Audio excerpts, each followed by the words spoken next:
I'm Tania Kappner. I'm one of the founders of BAMN, and I'm really happy to be here and really honored to be working with all the people we've been working with to make this fight for equality. And I guess, I'm in this movement because I want to live my life to the fullest, and because I want young people to be able to live their life to the fullest, and because basically I want this world to have a future.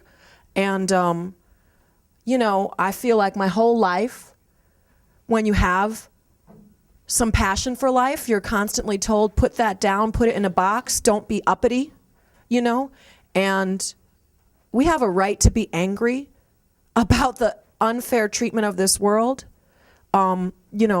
segregation and that whole history of this country, and the whole divide and conquer games, to keep us all down are just not acceptable. And I think that making this fight for the DREAM Act is the way to open up the door for a future of progress of California. It's clear to me that, if young Latinos and people that support the equality of young Latinos are in motion over this next time, we can win. Like, the sky is the limit. And we cannot be, I feel like, I'm a teacher, and public education is so under attack because what they want teachers to do is be just like so afraid for your own job and just think test scores and just basically prepare young people for a future where they're just like bubbling in a box, not thinking on their own, not being leaders, and prepare young people for a future of less job opportunities, but there is so much wealth in the society out there, and there is so much in California, and the quality of people, in our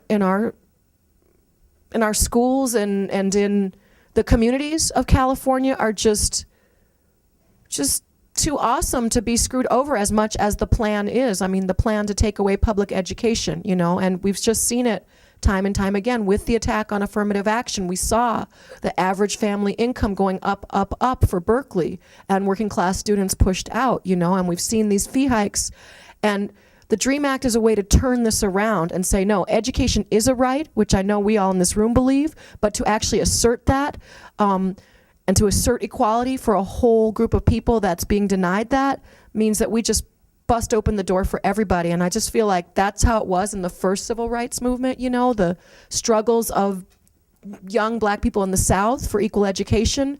I mean, that's a lot of what inspired the Berkeley students that went and participated with that to come back and have the free speech movement and all these things we hear about on this campus. But I mean, we have to build this new movement, or we are just going, so back. And even just in my own life, I've had so many more experiences of racist treatment over just the last year or two than, I've been encountered to having grown up in a pretty integrated area in New York City, and in a time where we were like less far away from the civil rights movement.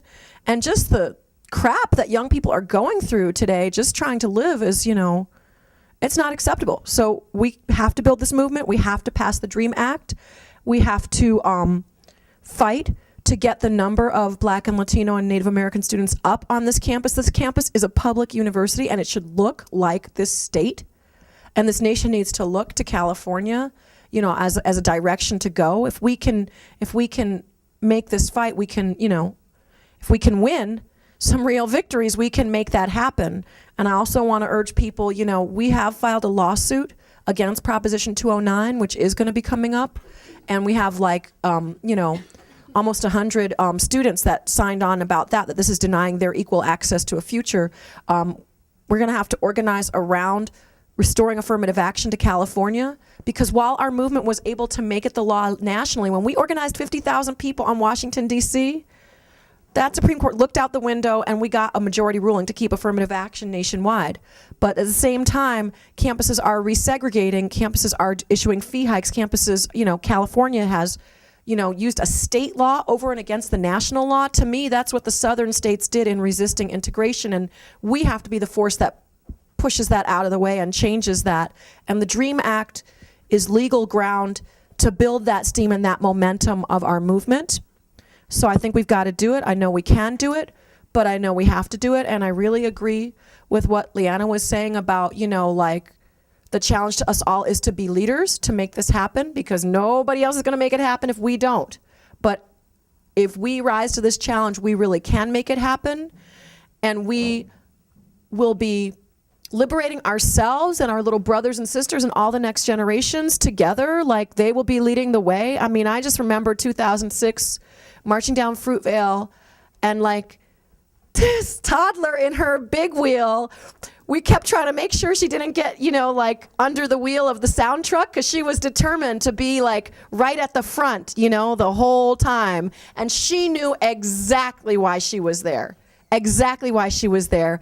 And, you know, 6-year-olds with their fists in the air saying, "Si se puede," like, that means something, and that's deep and that's real, and we can be the force that enables that and pushes that forward, and we've got to be, because we really do need a better tomorrow. So I don't really have a prepared statement, but I really like what I've heard, you know, so far since I've been here, and I really think we need to get everybody we can out on Monday for the day of action, and we need to take ourselves seriously in studying the lessons of history, which is one thing I think is really important that BAM does in our meetings. We study and learn from history how to make a new civil rights movement and prepare ourselves and prepare other people to be that force. And I think everybody will be so surprised at your own strength, you know.